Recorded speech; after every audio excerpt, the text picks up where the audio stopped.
Hola, ¿qué tal? Buenos días. Muchas gracias por continuar aquí, siguiéndome, por estar compartiendo conmigo esta filosofía, esta sabiduría, este modo de ver la vida. Antes de comenzar, como siempre, me importa dejar en claro que aunque yo soy miembro de la Soka Gakkai Internacional y las ideas que comparto están principalmente fundadas sobre el budismo de Nichiren Daishonin, en muchos casos también son puntos de vista personales. Este es mi canal, no es una fuente oficial de la Soka Gakkai Internacional. ¿Ok? Y algunas de las ideas que yo planteo no necesariamente representan los puntos de vista de la Soka. Es importante, ¿ok? Porque yo también recopilo información de otras fuentes, ¿ya?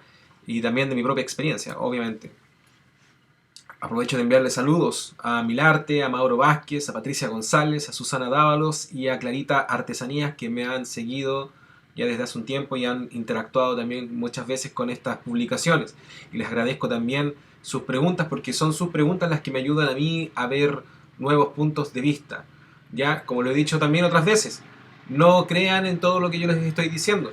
Ya, usen su propia experiencia y su propia vida para poner este conocimiento a prueba y tomen y dejen lo que ustedes consideren prudente para el estado de vida en el que se encuentran hoy día. Les pido disculpas también por el ruido. Bueno, vivo en una casa normal, ¿cierto? Y hay construcciones afuera, están pasando cosas en el mundo. No sé si se escucha en esta grabación, luego lo vamos a saber, cuando lo escuchemos. ¿Ya? Eh, Voy a responder algunas de las preguntas que me mandaron. Bueno, todas las preguntas que me mandaron afortunadamente todavía son pocas, ya que la comunidad todavía es chiquitita, lo cual tiene sus ventajas, por supuesto. Y bueno, no pretendemos que sea grande en realidad. Yo hago esto porque deseo hacerlo, no porque quiera tener éxito haciéndolo. ¿Ya? Eh, Patricia me pregunta, ¿cómo definiría el conocimiento y la sabiduría interior? Bueno, es una excelente pregunta para empezar. Conocimiento y sabiduría es muy bueno distinguirlos porque son dos cosas distintas. Profundizo mucho acerca de esto en la serie El Buda, no, sabiduría budista que se encuentra también en este canal, que lo puedes buscar en en las listas de videos. Hay una sección ahí en YouTube que dice listas, lo pones ahí y ahí está. ¿Ya? De todas maneras, vamos a revisar rápidamente estos conceptos para dejar claras cuáles son las diferencias. Bueno, en términos sencillos, el conocimiento es básicamente la recopilación de datos, ¿cierto? Tú guardas información y es en tu cerebro, en tu mente, en tu memoria, ¿ok? Y esta recopilación de datos se obtiene a través del estudio. Obviamente, los estudios y tener en tu mente esta información es tremendamente importante y valioso porque a través de ella construyes la sabiduría, ¿ok? El estudio lleva a la sabiduría, pero no es lo mismo, porque puedes saber mucho, pero te puedes quedar en los conceptos. Y la idea, obviamente, es conseguir usar este conocimiento para crear sabiduría. La sabiduría es cuando este conocimiento queda integrado en tu vida. ¿Ok? La sabiduría también, o sea, puede provenir de tus estudios, de leer los textos, de escuchar los audios, etcétera, etcétera, pero también proviene principalmente de tu propia experiencia. ¿Ok? La sabiduría es cuando tú integras esta información a tu vida y vives a través de ella. Y eso, por lo general, como digo, se obtiene a través de la experiencia, aplicando este conocimiento. ¿Ya? La sabiduría no se puede transmitir y el conocimiento sí se puede transmitir. Pero no hay que quitarle valor al conocimiento, aunque no sea lo mismo que sabiduría, porque el conocimiento, de hecho, yo soy toda lo comparaba a una noria, ¿cierto? Que en la medida en que tú mueves la palanca para sacar agua, eso es activar el conocimiento, obtienes la sabiduría que vendría a ser el agua, ¿ya? El conocimiento te puede llevar a la sabiduría, pero no son lo mismo. Y la sabiduría solamente se obtiene cuando tú la integras completamente a tu corazón, a tu forma de vida, cuando es parte de ti, ¿ya?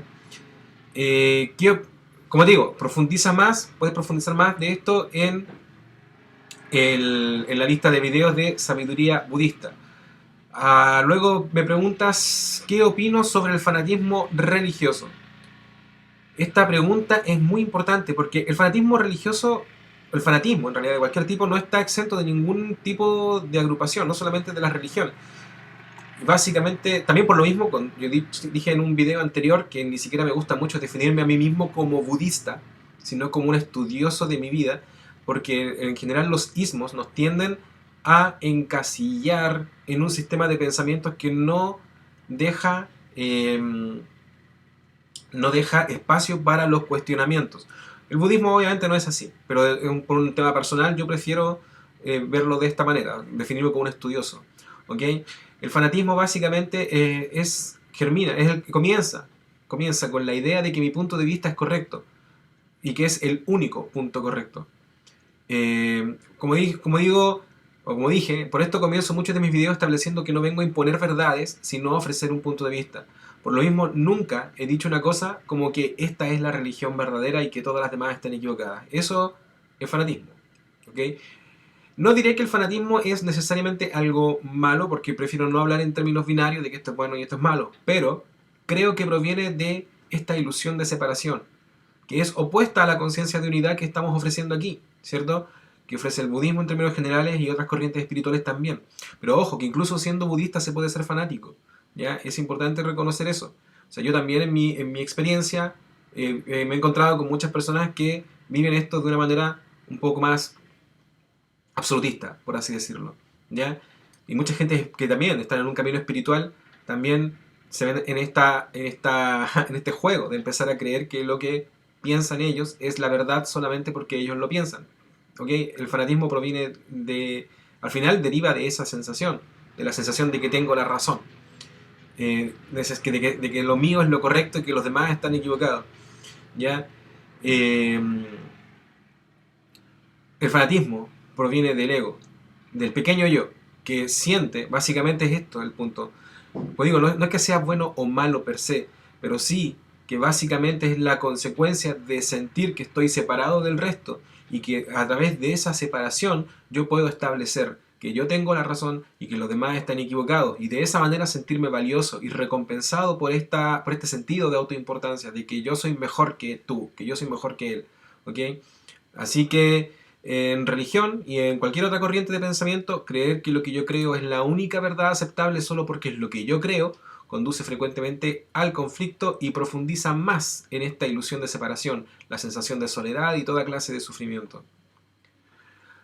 Insisto, bueno, estos son puntos de vista míos, ¿eh? Estos no son citas de Ikeda ni de Nietzsche ni de Daishonin, son mi manera de comprender las cosas en este instante de mi vida. Y también eso es importante. ¿Cómo yo me voy a hacer fanático de mi pensamiento si estoy en un proceso de aprender? ¿Ok? Significa que ya no tendría nada más que aprender. Diría, lo que yo sé es la verdad y ya no tengo nada más que aprender. ¿Ok?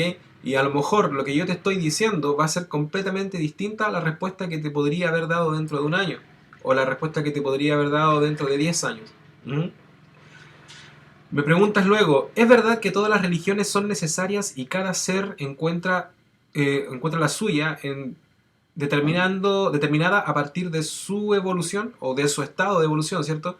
Básicamente la pregunta es si yo pienso que todas las religiones son necesarias y que cada persona encuentra la suya de acuerdo a su estado de evolución. Es una interesantísima pregunta. Ya, la verdad, nunca había escuchado esta reflexión, es la primera vez que leo algo similar. Pero te recuerdo que de acuerdo al budismo de Nichiren Daishonin y básicamente a muchas otras tendencias de pensamiento, nuestro mundo externo es un reflejo de nuestro mundo interno. Siempre, siempre. O sea, toda circunstancia externa es siempre un reflejo de cómo nosotros nos vemos a nosotros mismos, de cómo vemos al mundo. ¿Ok? Nada sucede por casualidad. Yo estoy generando todo lo que sucede. Desde ese punto de vista, parándonos en esta concepción de la realidad, la religión que yo tengo hoy día es parte de mi contexto. La religión que yo practico es parte de mi contexto. Por lo tanto, es también una expresión de mi estado interno. Por tanto, mi religión, la que yo estoy practicando hoy día, sea cual fuera, ¿ya? Es exactamente la que requiero ahora según mi estado de vida, porque yo estoy expresando mi estado de vida a través de ella. Esto, bueno, igual que lo anterior, no lo estoy calificando como algo bueno o malo, o que unas religiones sean buenas o malas. Incluso no quiero caer en el juego de pensar que una religión implica que las personas están más despiertas que otra, porque podría también verme en la tentación de pensar que yo soy mejor sencillamente porque practico el budismo, ¿cierto?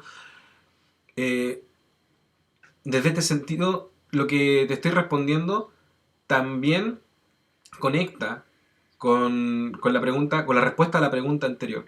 Entonces, desde esa perspectiva, yo podría decir que sí, que la religión que estoy practicando está acorde a mi estado de vida, ya no necesariamente a mi nivel de conciencia, que no es lo mismo. Pero desde esta perspectiva, claro, la religión que yo estoy practicando tiene directa relación con mi estado de vida y yo antes practicaba, yo, digamos Cristian González, antes practicaba una religión distinta que quizá enfatizaba un poco más las diferenciaciones y alimentaba un poco más el estado de importancia del ego y con el tiempo, de hecho, un tiempo en que no practiqué ninguna religión y que incluso no creía mucho particularmente en ninguna cosa específica, aunque sí tenía esta idea de panteísta un poco, ¿cierto? De que somos el universo y que el universo se expresa a través de nosotros. O sea, nunca dejé de creer en eso. Mi concepción de lo divino o la concepción del rol del ser humano cambió, pero no tenía una religión. Y luego encontré la Soka Gakkai, que para mí, más que una religión, fue encontrarme con un grupo de personas que compartían una visión similar a la mía, que por consiguiente me iban a apoyar en este proceso de encontrar lo que yo estaba buscando. Así que resonaba perfectamente con lo que yo estaba haciendo. Desde esa perspectiva, como te decía, tu religión o lo que sea que estés estudiando ahora está resonando contigo. Está resonando con lo que tú estás buscando, con lo que estás expresando. Ok, lo que te voy a decir ahora, continuando para cerrar este tema, es algo que muy personal, ¿ya? Y desde esta perspectiva, para ti y para las personas que estén escuchando esta orientación, quiero que consideren esto. Yo lo que estoy enseñando en estos pequeños párrafos que estoy compartiendo contigo son mis propias impresiones y son muy distintos quizá de lo que... No, no son distintas, pero no vienen de la Soka, ese es el asunto. No vienen de la Soka y no vienen del budismo de Nichiren Daishonin. Lo que yo pienso es que al final todas las religiones, todas, incluyendo esta, son anécdotas, ¿me entiendes? Yo pienso que al final la verdad profunda, que básicamente todas estas religiones o todos estos sistemas de pensamiento, o todas estas ideas y escuelas espirituales están transmitiendo, es que nosotros, tú, yo, somos una expresión del universo. Mm, Ponle el nombre que sea, algunos le dicen la fuerza, la ley mística, la conciencia universal o Dios incluso. ¿Ok? Pero el asunto de final es que nosotros somos una expresión del todo en este único y preciso instante, ahora. ¿Ok? Todos los demás son caminos hacia esta conciencia. Usamos símbolos, prácticas, rituales para conectar con la grandeza que somos. Pero nosotros, pero es eso al final, es eso al final. ¿Ok? Desgraciadamente, o no sé, en realidad es parte de nuestro proceso, así somos, ¿cierto? Con el tiempo hemos tomado estas religiones, estos caminos y los hemos egotizado, los hemos convertido en excusas para el conflicto. Pero el problema esencial, según mi punto de vista, no está en los contextos. O sea, el problema no son las religiones, en el fondo, sino en en nuestra percepción nublada de nuestra identidad. En no reconocernos como la grandeza que somos. Y en no reconocer cómo somos también una expresión de todo lo que sucede. Que por consiguiente todas las personas del mundo me están expresando a mí también.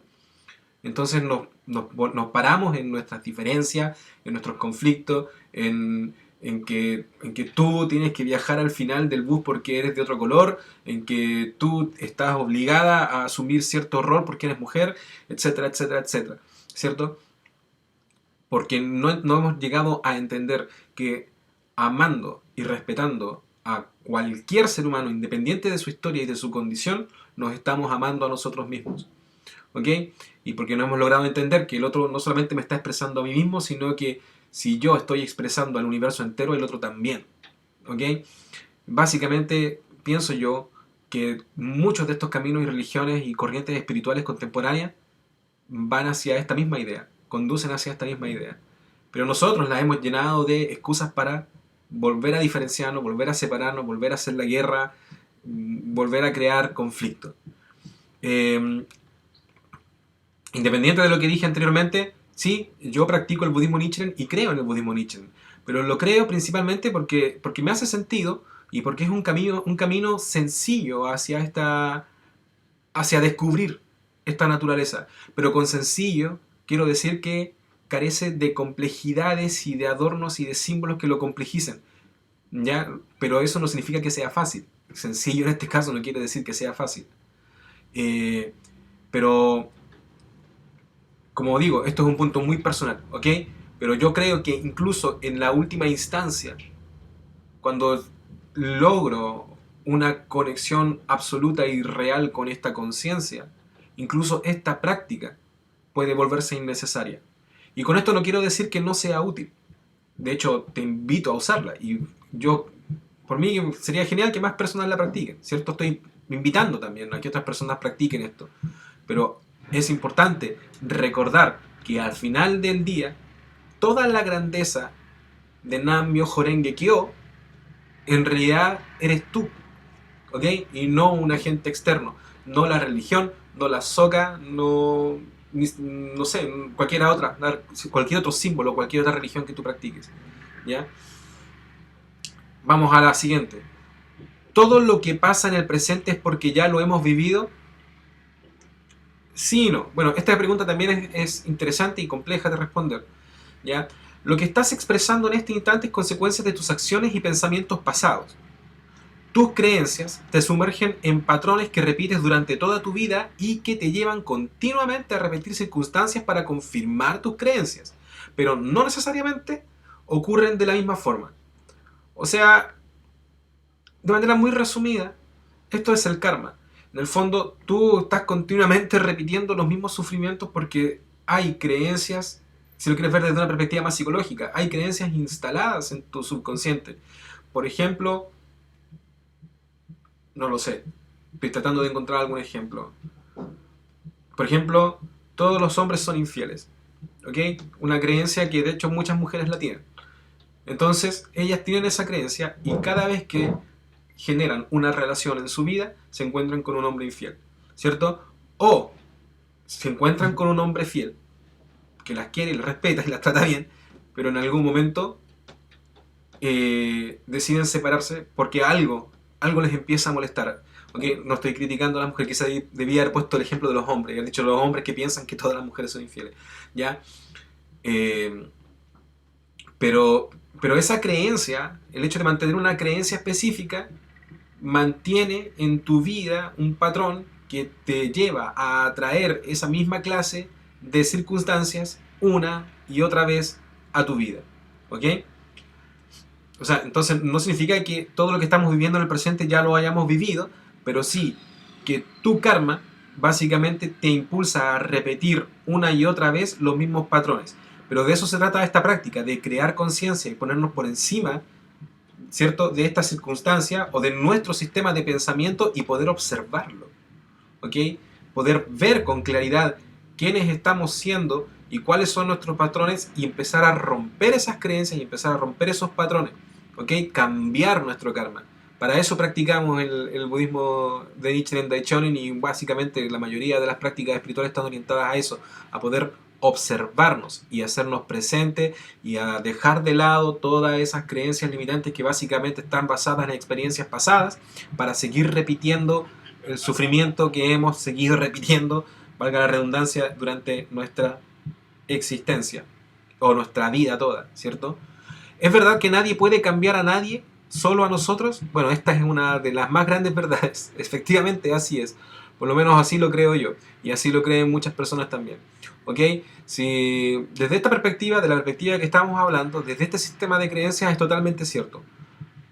Lo que puedes cambiar es tu percepción de otras personas. Básicamente cambiarte a ti misma.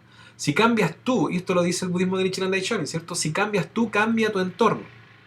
Incluso puede ser que tú cambies y las personas que te rodean en realidad no cambien. Pero si tú cambias tu manera de comportarte, las personas van a cambiar la manera de percibirte y de relacionarse contigo. ¿Ok? Básicamente tú también vas a cambiar, porque si tú estás cambiando tu manera de ver el mundo, vas a cambiar la manera en que percibes a las otras personas y en que percibes todo. Cuando tú cambias tus percepciones, el mundo entero cambia. ¿Ok? Y esto, por un lado, es una verdad psicológica. Es como lógico. Si yo pienso distinto acerca de todo, percibo distinto las cosas que están afuera también. Pero, de acuerdo al budismo, e incluso hoy día, de acuerdo a algunas personas que basan su conocimiento en cuestiones más bien de la física cuántica y todo, también nos dicen, ¿cierto?, que de hecho, efectivamente, el hecho de que el observador cambie su manera de pensar genera que el contexto también tenga modificaciones de manera real, tangible, no solamente perceptual. Ahora, hay cosas que a lo mejor, este es otro ejemplo, volviendo al ejemplo anterior, pues si estás en una relación abusiva, es un ejemplo. Si estás en una relación abusiva, donde te tratan mal, donde te sientes vilipendiado o maltratado, eh, y a lo mejor te pones a hacer daimoku y a elevar tu estado de vida, y de pronto te das cuenta, y esto es importante también, puede ser que la persona no cambie, ¿ok? De repente te das cuenta de que estás sometida en este estado de cosas donde básicamente las personas no están respetando el inmenso valor que tú eres, ¿ok? Y esa otra persona tampoco está reconociendo el gran valor que es, por algo necesita someterte, ¿cierto? Y a lo mejor ya llegaste a esa conciencia y a lo mejor elevaste tu estado de vida y esa persona sigue siendo así, a lo mejor no la cambias, pero tú, obviamente, que ya estás en una conciencia en la cual entiendes que tienes un valor infinito, en la cual entiendes que eres una expresión de la vida, en la cual entiendes que eres todo el valor del universo expresado en un solo individuo, entiendes que no puedes seguir ahí, sencillamente, y te vas. Y desde esa perspectiva cambia tu contexto también. ¿Ok? Yo, bueno, como dije antes, y este es mi canal, me voy a dar el permiso de incluso hablar de otros autores, ¿cierto? Bueno, ya lo he hecho en todo caso. Neville Goddard, que era un místico, él hablaba desde una perspectiva, usando un lenguaje cristiano, ¿ya? Pero básicamente estaba orientado a la misma idea. Y él también habla mucho acerca de esto, habla mucho acerca de cómo nuestras percepciones están condicionadas por nuestra manera de ver el mundo. Básicamente cómo nuestras percepciones más bien influyen en la realidad que estamos expresando. Y en el fondo es lo mismo. De hecho, él tiene un discurso que se llama tal cual tú lo planteaste. Se llama nadie a quien cambiar sino a uno mismo. Y esto también está presente en el budismo. O sea, lo que yo... debe ser cierto, ¿cierto? Si lo vemos así, si hay tanta gente que está de acuerdo desde distintos puntos, de distintas escuelas de pensamiento, en que nuestro mundo externo está siempre reflejando nuestra condición interna, vamos entendiendo que en realidad no tenemos nada que hacer sobre nadie. Es que además no sacamos nada, de hecho. Yo por mucho que trate de cambiar a una persona, esa persona no va a cambiar nunca. O sea, esa persona puede cambiar, obviamente, como podemos cambiar nosotros, su manera de ver la vida, su manera de entender su verdadero valor. ¿Ok? Desde esa perspectiva, bueno, es un poco confuso el lenguaje en este sentido. Desde esa perspectiva, en realidad, no es que cambien, sino que pueden reconocer la grandeza que son y por consiguiente cambiar la manera en que se comportan, ¿cierto? Pero no es que ellos cambien realmente, porque lo que ellos son de verdad nunca cambia. Pero sí, claro, lo que cambia es su manera de relacionarse con el mundo, consigo mismo, etcétera, etcétera. Lo siento, qué cantidad de ruido, lo siento. El asunto es que de todas maneras esas personas no van a cambiar porque tú intentes cambiarlas. Cuando cambien, van a cambiar por ellas mismas, a través de su propio proceso. Ellos están en lo suyo. Es muy arrogante pensar que yo tengo el deber de cambiar a otro. ¿Ok? Incluso si una persona cambia su manera de comportarse porque yo se lo impongo, lo que está haciendo esa persona es tratando de caerme bien y está adaptando una conducta, ¿ok?, para agradarme, pero no está siendo real, ese cambio no es real. Y al contrario, en ese sentido, si yo hago eso con esa persona, estoy siendo muy poco amorosa y muy poco compasiva con ella. Eso, ¿ya? Bueno, si cambias tú, tu mundo externo cambia para reflejar tu mundo interno, porque siempre lo está reflejando, eso es así, ¿ok? Por lo menos si decides creer en esto, es así. Finalmente, Clarita me pregunta ¿qué significa si la persona repite Nam-myoho Renge Kyo sin saber qué significa? Bueno, ¿qué pasa? No pasa nada. Está todo bien. La práctica de Nam-myoho Renge Kyo no requiere saber exactamente el significado para poder observar beneficios de ella. Esa es, en términos sencillos, la respuesta a tu pregunta. Como dije por ahí en algún momento, tú no necesitas saber exactamente los principios físicos que ocurren para que la electricidad llegue a tu casa y no tienes que entender cómo funciona la electricidad para poder encender una ampolleta. O sea, tú lo único que requieres saber en tu casa es cómo apretar en un interruptor. Lo demás sucede aunque tú no lo entiendas, ¿ok?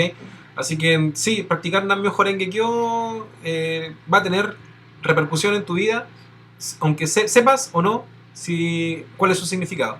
Lo cual no deja de implicar que de todas maneras es positivo, es un aporte a tu vida que sepas también lo que significa, porque el significado es profundo. Y eso serían las respuestas.